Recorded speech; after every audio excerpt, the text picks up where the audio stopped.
na ubusi Mhlongo ingoma emnandi kakhulu ehlisana umoya ama-Afrika ingoma ke le ekhethwe isihambeli sethu osukwini lanamhlanje ngikubingelela ngokwamukela ohlelo namhlanje Thenjiwe Khambule correct Ngibingelele kakhulu nami balaleli bezwi lomzansi ngikubingelele nawe bhuti wami Thenjiwe Khambule igama lokudlala Angithi umuntu ufike negama lasekhaya benegama lesikole so nami uKhambule isibongo sami uThenjiwe igama lami la ngempela kodwa uKhambule isibongo sami sokudlala kanti waba isibongo wamaphumulo what yo uzalelwe kuphi kwaMashu Polyclinic wasePoli all right no kumnandi kuba nawe namhlanje one of the best feelings enginayo njengamanje about this interview ile ukuthi you used to be our colleague back in the days izwi lomzansi maniqala ubusebenza nini la kwizwi lomzansi lalisaqala ngempela izwi lomzansi kumunandini ngangisebenza ekseni ngifunda neindaba yes usebenza nobani uTP unkada yes okay now let's fast forward from leso sikhathi okay uthe uzalelwe ePoli kaMashu ngicabanga ukuthi intombazana yaselokishini hence nescheme sakho wini noba siyeza kuliso zonke lezo ikim zakho because ngiyazi ukuthi nonke njengamanje senisabalale ngalendlela yokuthi wena uneshow yakho uwedwa nabo khona ezinye izinto abayishuthayo but ngifuna sigxile kakhulu kuwena namhlanje kumuntu ongamazi uThenjiwe mhlawumbe ungamchaza umthini ngiyazi ukuthi uyi-comedian but kumuntu othi ngiyaqala ukuzwa ngalosisi lo kodwa ngineshow esizothi mangabe senza izinto zakho la ayikhumbula umuntu njenganalo by the way congratulations kubani show yakho uJudge Khambule yes abantu abaningi bazokukhumbula futhi nalapho kuJudge Khambule ayikho into owadlala kuyona ku-TV before either road iharvest yeah nokunyeke kwama comedy ke esihlale sikwenza nje kwama comedy kokuhlekisa yes one thing engiyithanda ngani ma artist akithi niyalwazi usizi lokuhlupheka ukhulele lokishini kaMashu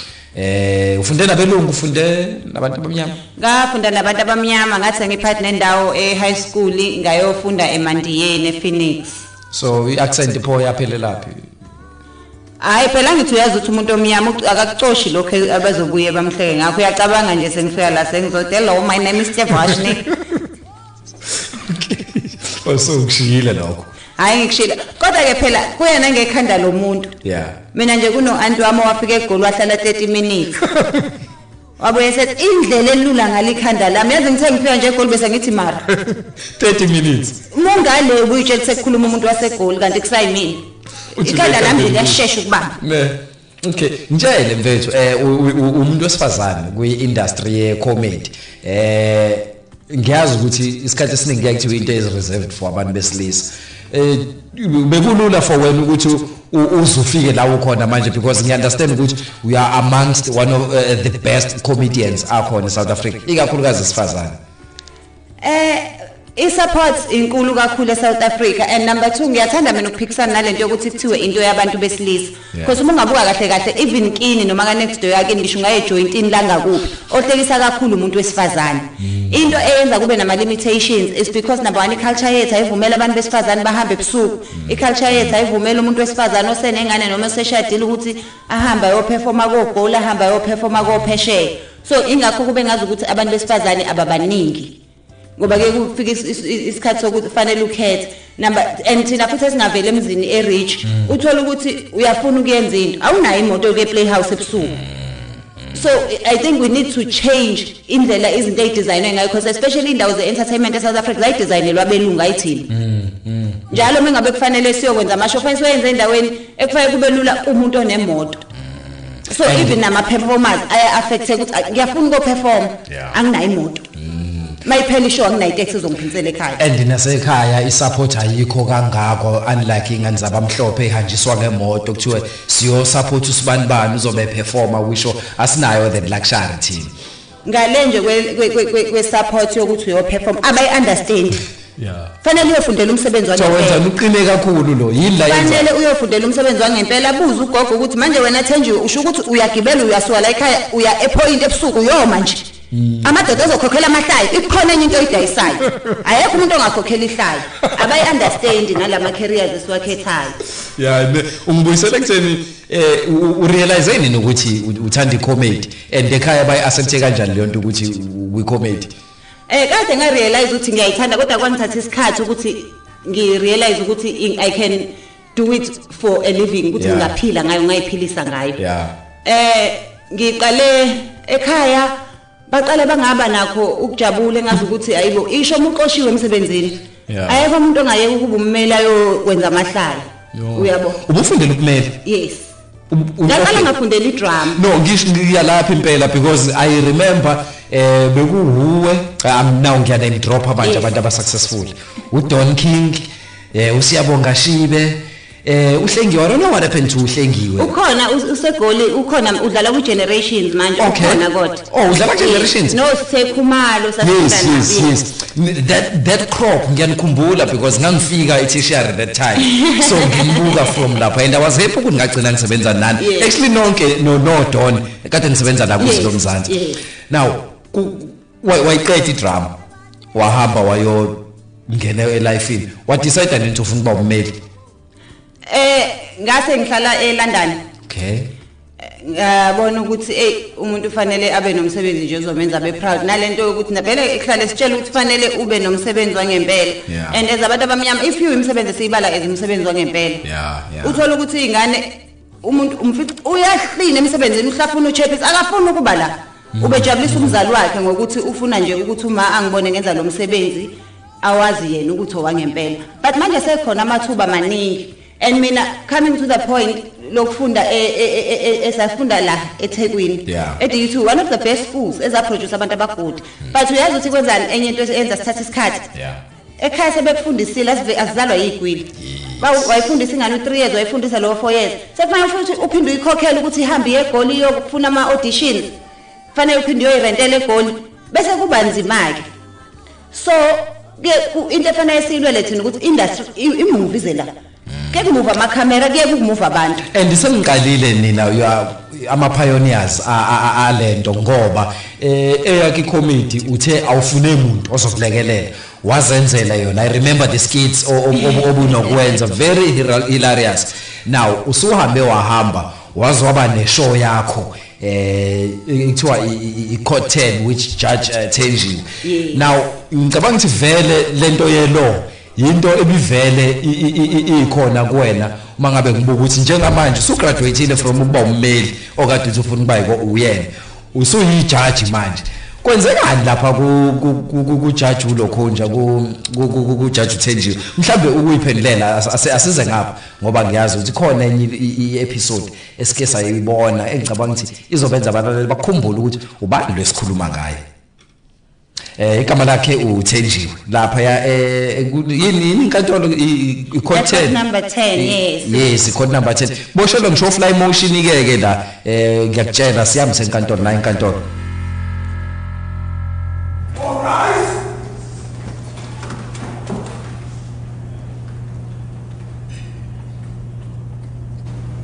uyalazi sithe sina thula ngubani vessel nikeziwe hlabisa yebo nkosi sina thula ngubani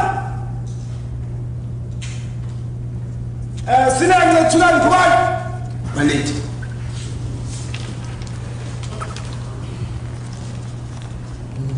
silence Thulani Ngubane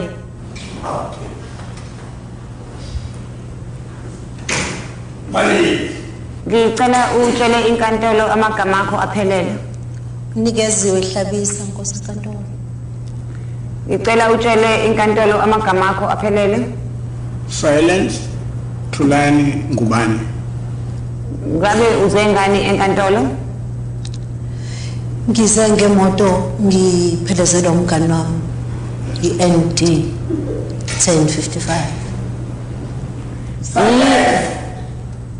yini ekulethe enkantolo nkosi inkantolo ngilethwe imoto iAudi kamngani wami usenkantolo nje kwenze njani ngiyabonga nkosi inkantolo Cha, nginenkinga kwasenkantolo ngenziwa inangu silence isiphuphu. Ungithembise ukuthi uzongilobola. Akangilobolile kuze kube manje.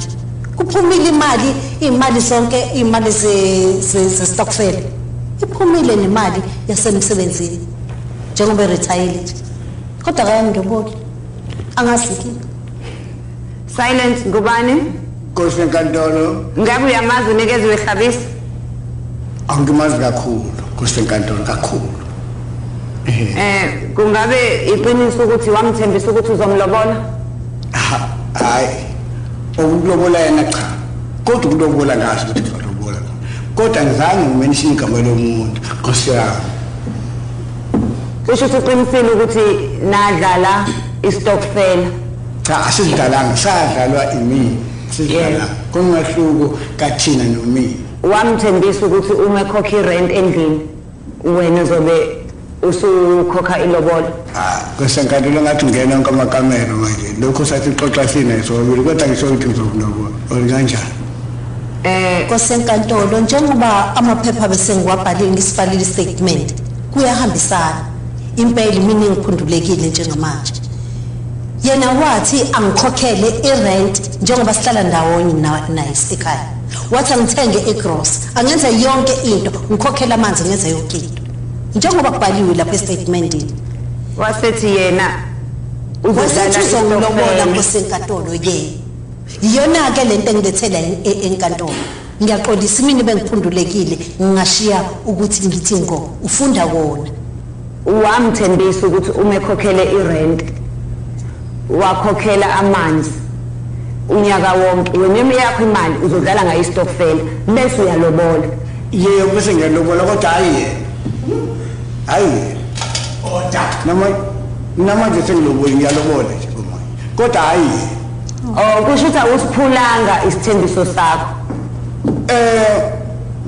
Angisiphulanga ngoba ngizange ngisenze isithembiso uzolobola yena. Ngangeke ngikwenze lokho ngizathi iningi osenkantolo. Awukwazi ukujwayela kabi. Lezi zinto uzophelela kwena. Angidali ngengane. Lalela khona tennis court la esenkantolo. Ayikhona uzophulela kumina. Kusenkantolo ngeke ngafika lo ekhala. Ngambuza Nkosenkantolo ukuthi ukhalelaphi. Kusenkantolo ngibona ukuthi ungangivumela Nkosenkantolo ngibe nokulobola yena ngoba wangitshela emakhaleni ngathi nomfana bebethandana naye esikoleni ushonile. Manje ngangalobola kanjani mina? Kusho ukuthi baningi abanye. Umfana wawuthandana naye esikoleni nini? Ukosenkantolo. Ngangimkhonzile umfana hayi ukuthi ngangijola naye, ngangimthanda. Ezinye zeinkinga ezihlala zenzeka lapha eCotten lezi. Now ungamangali mlalelo zomzansi sihleli la no Thenjiwe. uThenjiwe Khambuli zomkhumbula kakhulu ke unawo lama video amaningi la esuke khona senza sijabule sihleke. Of late uthole ideal yokwenza a full TV program. Now awusagcini nje ngokuthi into zakho sibone on the internet. Usukhona na kwi TV. Awusitshela uthole kanjani lento? Kusho ukuthi nje into yokuqala ngingabonga kakhulu abantu abawulandelayo umsebenzi wami nabangisupportayo. Ngoba kusho ukuthi ne-channel yathi mibuko ukuthi hayibo abantu bayayithanda lento. Asimsondeze lo muntu base banginike offer ke ukuthi angizoyenza kisho ngiyenze le channel. There is a new channel iMoja Love yaka DSTV. So ngisebenza khona kakhulu maningi ama-comedy engisazowenza for yona i-channel basazohleka nje abantu. And ngiyangijabulisa kakhulu ngoba ngiyakhumbula ngesikhathi sakudala bekukhona uBhongo. uBhongo womunye wabantu abafike ba-expose i-comedy yaKwaZulu Natal bayoyifaka eSouth Africa yonke. Na ukudlula emhlabeni kaBhongo kwashiya isikhala esikhulu sokuthi abantu abasihlekisayo abasekho ikakhulukazi abasihlekisa ngelanguage yethu ngoba ngicabanga ukuthi i-comedy ibalekile nokuthi uyi-understand ilanguage ekukhulunywa ngayo. Now ukunibona nikhula kanje la besilalele okwenzekayo la elokhu nje ku-Cotten imanga izona inkingo ohlala ubhekene nazo lezi mangabuse enkantolo. Now ilokhu nje i-Cotten uJudge Thenjiwe i-producer inkampani yakho? Yes.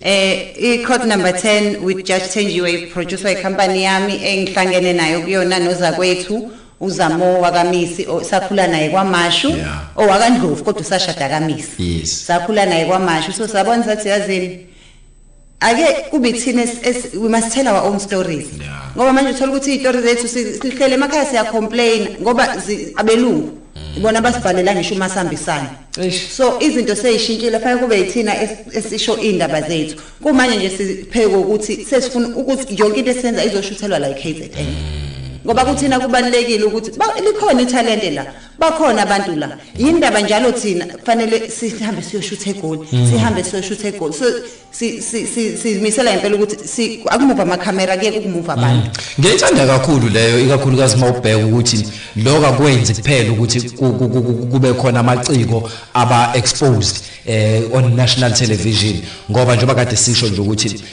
womunye waleya generation eyakhiqizwa yokuqala ngithatha ukuthi generation yokuqala yaba after idemocracy enaphuma nje nabafuli flat ngoba lo siyabonga Shibu ke wadlala ku generations khona manje udlala kuZalo uDon King uMangcobo lapha kuZalo abantu laba benishare nabo yonke le passion nama struggles ekade ninawo so now ukufast forward to manje sinibone ngempela seniba successful ngalendlela kuyajabulisa kakhulu into engiyipick up ayo la you are a very traditional person from your attire to your taste of music yini lo ithanda kangaka kubusa Mhlongo ngithanda ukuthi iculo lakhe each and every song in a meaning and the meaning yakhona irrelevant kumina njengomuntu omnyama njengomuntu owumZulu I think nokuhamba kakhulu amazwe kungifundisile ukuthi you must know who you are and you must be proud of who you are ngoba ngisho ngathiwa udokotela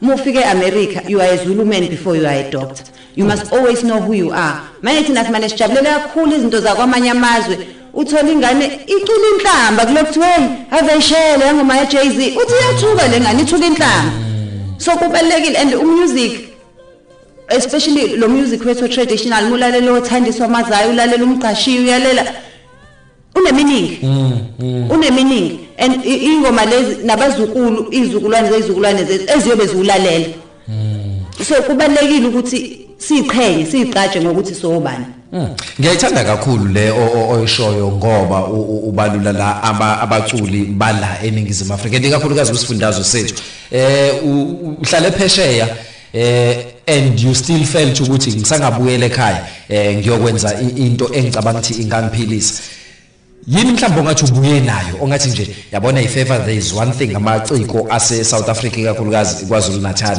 kumele ayifunde noma ayazi singaya phambili ngoba ngicabanga ukuthi iEngland neAmerica amanye amazwe abantu abakwazi ukuthi baphile ngeart kuwona so la kwaZulu Natal we are very artistic yini mhlawumbe ongathi uyifundile ngale uyafisa ukuthi nabanye abamaciko bangayifunda number 1 nje I would encourage wonke umuntu ukuthi asihambe siyofunda and uma ungabe ukwazi ukucula uyakwazi ukucula asikho isidingo sokuthi bese uyitshela ukuthi uzofundela ukucula kuphela ungayeke ukufundela ukucula just to enhance italent lakho but kubalekile ukuthi senze ama business studies senze ama legal studies so that sizokwazi ukuba necompany zethu sizokwazi ukuwafunda ama contract lawo esiwasayinayo sizokwazi ukuthi siyiphathe ngoba kusiza ukuthi silosenza izinto kodwa imali enkulu iya kubelungu ngoba ibona abakwazi the business part makuthiwa showbiz is show business. There's a show and there's a business. So you must also understand the business part of the showbiz, not just the show. Manje thina sinama talent la khona nje abaningi ngabokwaziwayo ukuthi nje awuqala umlindele engafikanga usibani bani kuzocula.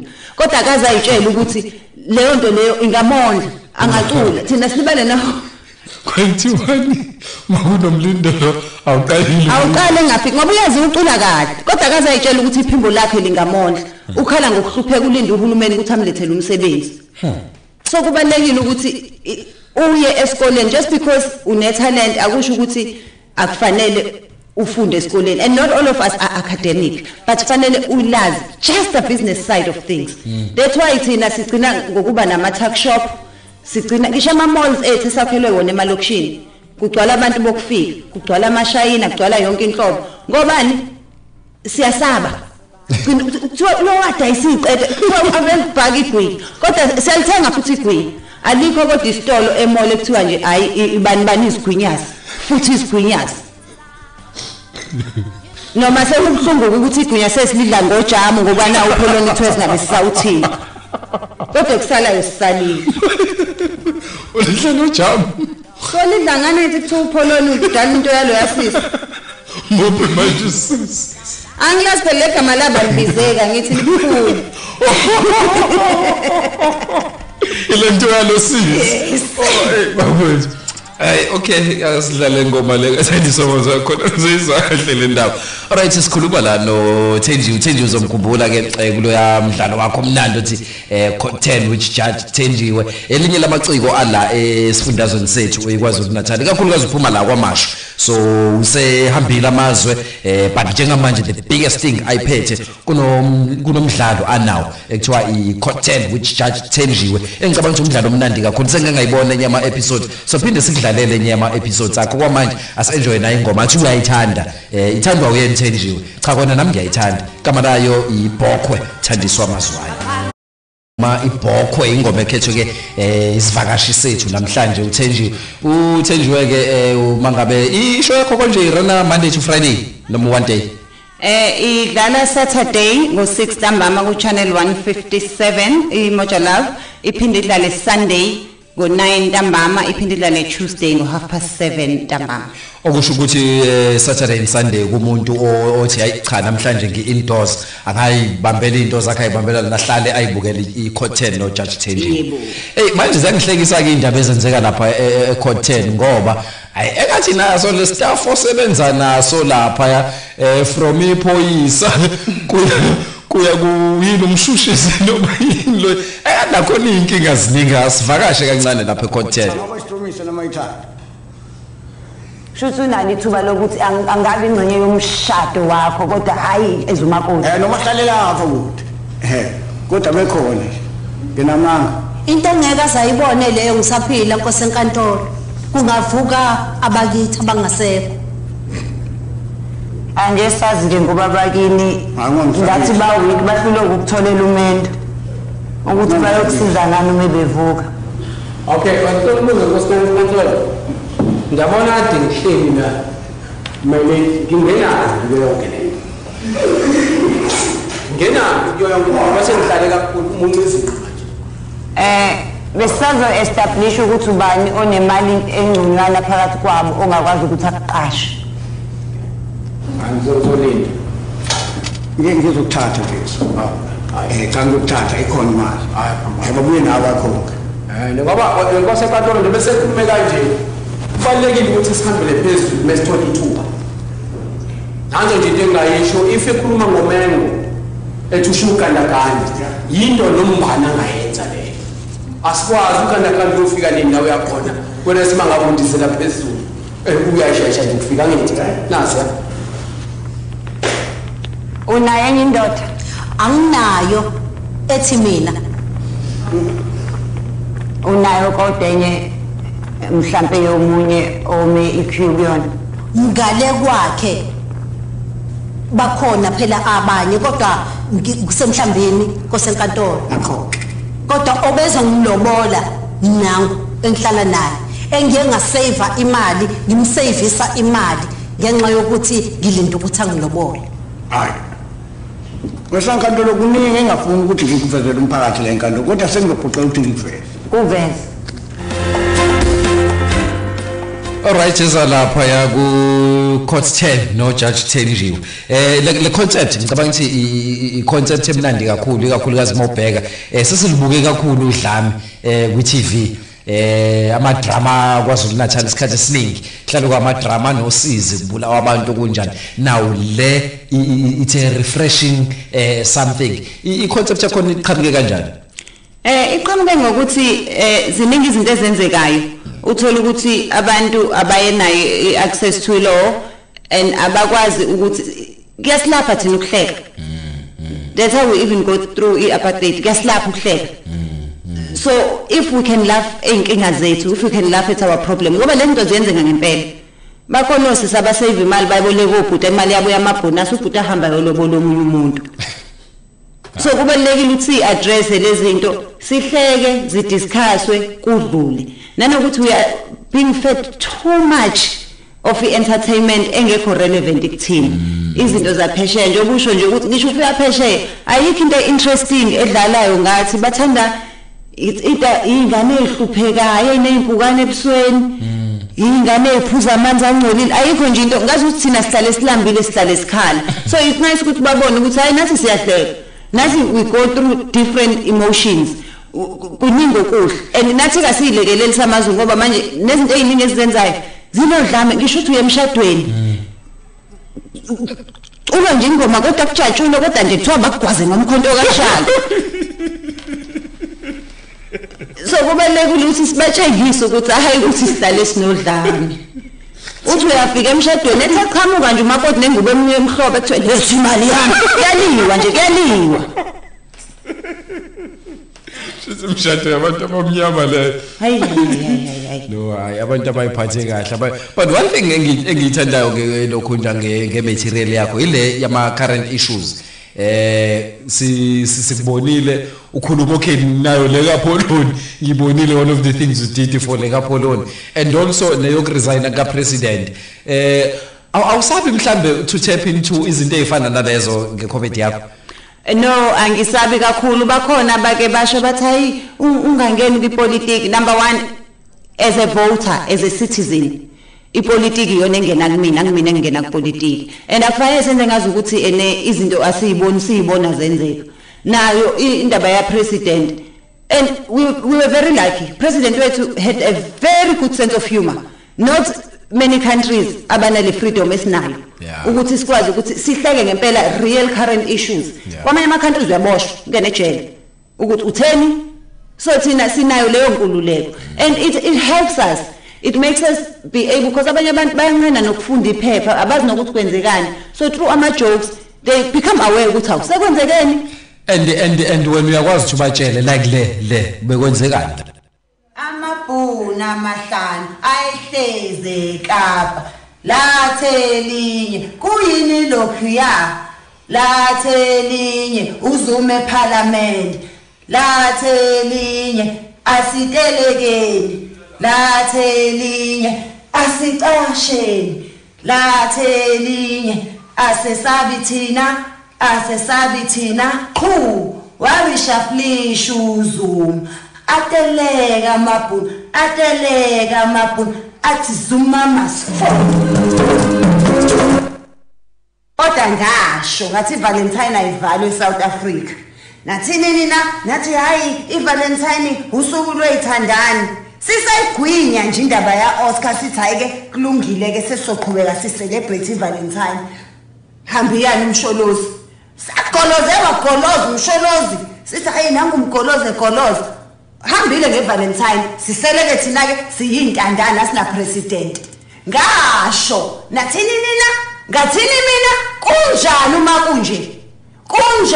uma kunjena uye lo Valentine engamazi nokuthi kwakubani wakwabani kuze kuzocelebrate usuku lakhe nje iza nini iDlamini's Day iza nini isitolo sodayisa ama present ngeShaka's Day Valentine's Day njalo nje thina fanele sikhale as a country hayi noze ningilalele ngelinye ilanga hambe celebrateana nezinto eningazazi sintandane thina manje as a country asina president shuthi nje siyazenzela hayi ingane nje ne-exam neyobhala i-test namhlanje so who's the president of your country ibhala ukuthini ngitsheleke wena ukuthi ingane fanele ibhala ukuthini who's the president of your country not applicable wakwayizwa kule yonto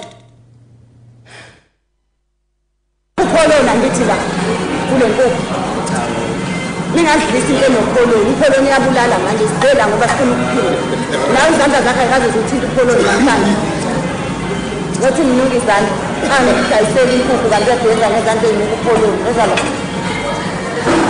banuka iyena khona ngingazibulala Okay all right yabo if bekuyangami besohlala until angazi kuze kube njani but isikhathi sona esisimpintshana Siphindele isho yakho konje uthe ingomgqibelo nangesonto nangolesibili Yebo ku DSTV channel 157. Mhlambe abantu abafisa ukubhuka uyaya emishadweni kodwa hayi lekuthiwa umgwaza umkhonto kashani. Uya inviteka umuntu mayithi nginomcimbi ngifisa Ngiya inviteka nje kalula kamnandi kabi bantu bangakwaxhumana nami ku social media Facebook, Twitter, Instagram konke nje @Thenjiwe Comedy. Okay. Mubheka nje uThenjiwe Comedy yakwazi ukuthi unginbox noma ungemail ku thenjiwecomedy@gmail.com bese siyaxoxisana. Izinto ziyashintsha eSouth Africa. Dala sasingazi ukuthi umshado mina umngcwabo uyashuthwa. So now njoba ngithi izinto ishintshile kuyenzeka uinvite umngcwabeni. Yes, bake invite bese ngithi mina hayi ngeke ngize ngikwazi ukuzokhuluma emngcwabeni. Manje ngifuna ngibe isikhuluma emngcwabeni ngicela ukukhulumela ababemkhosi. Ngoba ngeke ukuthi akepha abekho abamkhosi. Bese uthini ke pho? Ngisho ukuthi hayi kodwa samkhosi. Thina sayazama ke nje ukuthi simkhuze ngalento abeyenza. Elele kuba manje kunjani? No, ngicabanga. But yeah, abantu bayafisa bacela uzoba isikhuluma emngcwabeni somuntu ongamazi. I think item ekumele siyifake manje le emngcwabeni yeComedy. Ayikhona abakhulumela abangani ba Facebook. Oh. Basuka umbakhale bathi nje ngizokukhumbula ulayikho wakhe. Angifuni ukuqamba amanga. Ulayikho wakhe nje bengazi ukuthi mengeke ngafaka isithombe yena ozolayikha kuqala. Aphinda share. Hawu kwazi kwabhlungu khanjelwa uma kaBoy. Yeah. Ubekthega everywhere. Ubehlala ekuthega. All right. Akhona mhlambe ngiyazi umuntu wetheater as well. Akhona amanye ama plans ukuthi mhlambe singakubona playhouse la ukanti wayithe khona. Yes, playhouse I always come every year ukuthi njengamanje I'm on tour. Ithoya yami lonyaka ngiqale eCanada ngaye eLondon. Next week ngiya eAsia ngiyoperforma Singapore, Thailand, Vietnam before I come back. Mhlambe ama shows ama la eSouth Africa azoqala ngabo June. So letho yaphesha ngiyabona uphethe ama Asian countries njengamanje. Itho yani comedy. Ye comedy, stand up comedy. Now enye izinto isikhathi ukuthi asisivumele. Enye izinto engiyifisa ukuyazi le ukuthi nenza kanjani as vernacular comedians mangabe senithola the international stage. I-material ihlala ready noma mhlambe khona uqala ukuresearch about leyo country ozokuvakasha kuyona. Ngiyekusiza ukuthi uyiresearch into ukuze ukhulume ngento irrelevant nakhona. Nanokuthi just because sikhuluma isiZulu akusho ukuthi asisazi isingisi. Siyasazi isingisi. Nenye into futhi abe begcweleke namaZulu all over the world. Kodwa ngiyekusiza ukuthi uhambe usazi isingisi ngoba ngeke ufike ngeke ugcwalise inqwaba kakhulu yabantu ungabe uzothi ngizokwenza ngesiZulu kuphela. But siyasazi isingisi ukuthi sikhuluma isiZulu akusho ukuthi isingisi asisazi. Kuyasiza ukuthi kodwa wazi ngeculture yabo abantu wazi nezinto ezenzekayo khona kuzoba relevant. Ningi izinto engingafisa ukukubuza zona isikhathi siyangqabela. Nibanga kini wesingakini? Umaqi no one. So uzalwa namantombazana abafana? Qubile. Brian. And okay. Wena kuphela ophuma eceleni wedwa. Bayahlekisa yazinalabo abanye ukuthi ababona ukuthi career. Yeah. Kodwa ke baye bathi mina ngiyayithatha indondo yokuhlala. Oh ne, hayi impela no one. All right, khona ligama lakathe ye. Alisasebenzi. Uthe no Tevashni. Beyithi sofonela umngani wakho wini but unfortunately akekho available because I wanted us to yes bekufuna nje ke sisi omunye futhi loyo always inspires me uweni njengamanje I think uyashutha kuzalo njengamanje khona nesinye istory futhi nasesodlala khona active yashutha ukuthi akunayisho ukuthi singakhuluma ingasi kodwa nje izinto zimhambela kahle kakhulu and une talent hayi kancane khumbula kudala ngekhathi zomabatha. Yes. Yeah, abantu italent eligcwele eThekwini kakhulu. And kuyangijabulisa lokho because njengamanje nje obukhuluma ukuthi wenza an international tour. Abantu abaningi bazi ukuthi hayi mina ngoba lento into yesintu ngizophelela nje khona la ekhaya bheka iBlack Mambazo ukuthi ihambe yaze yafika kulo. Bheka uTrevor Noah njengamanje ukuthi usehambe wazofika kulo. So nawe sikufisela inhlanhla uhlala kumne ndawo into leNkamasho. kajinga kaveza unyawo awusuka nenqondo nofuna uvezele la kaveza unyawo kodwa abantu bezobona noma sebebona ku TV bathi awunayi lengane kaveza unyawo yeah no Thenjiwe ngiyabonga kakhulu mfethu ukuthi usivakashele ya one person esiqhenyayo ngaye ikakhulukazi as a former colleague izwi lomzansi maliqala uThenjiwe abanye bosisi ababe yimbali zale stage nokuhlanya is always ngiyabuya manje ngizoba mningi eThekwini ngizobuya nje hayi no siyabonga kakhulu ngiyabuya la ekhaya lama ngixoshwana siyabonga kakhulu asivalise ngale ngoma kaBusimhlongo oxama yes yini okay sikubuza ukuthi why umthando uBusimhlongo and ukubekile lokho but you have this thing about the Africanness lento of Africa ine value engakanani because ikakhulukazi ngikubona kunini niyaphesheya niyaqalisa ukuthi nama Africa thina sila sifuna ukuba more westernized ibaluleke kangakanani lento of Africa ibaluleke kakhulu ukuthi uzazi ukuthi ubani futhi uyiqhenye futhi ukwazi ukukumela ukuthi uvelaphi nosiko lwakho kube wena olirepresentayo ngoba ngisho ungazama kanjani ukuba uBeyonce banawo uBeyonce wabo abafune photocopy kaBeyonce ingakho Black Mambazo nje igijimela nje kuma Grammy because ufika no Africa bakhe akekho into oyoyazi ngapheko ukuthi ukwazi ukuba ufuthi siyabonga kakhulu Thenjiwe all the best in your life congratulations kwi show called 10 with Judge Thenjiwe Khambule channel 157 please watch na kanjani siyabonga kakhulu asivalelise la ngoBusimhlongo ingoma ethandwa uThenjiwe ithi oxama le beyishaya live kwi concert asibonga kakhulu ke wonke umuntu obeyingxenye yohlelo kuhlala nje silalele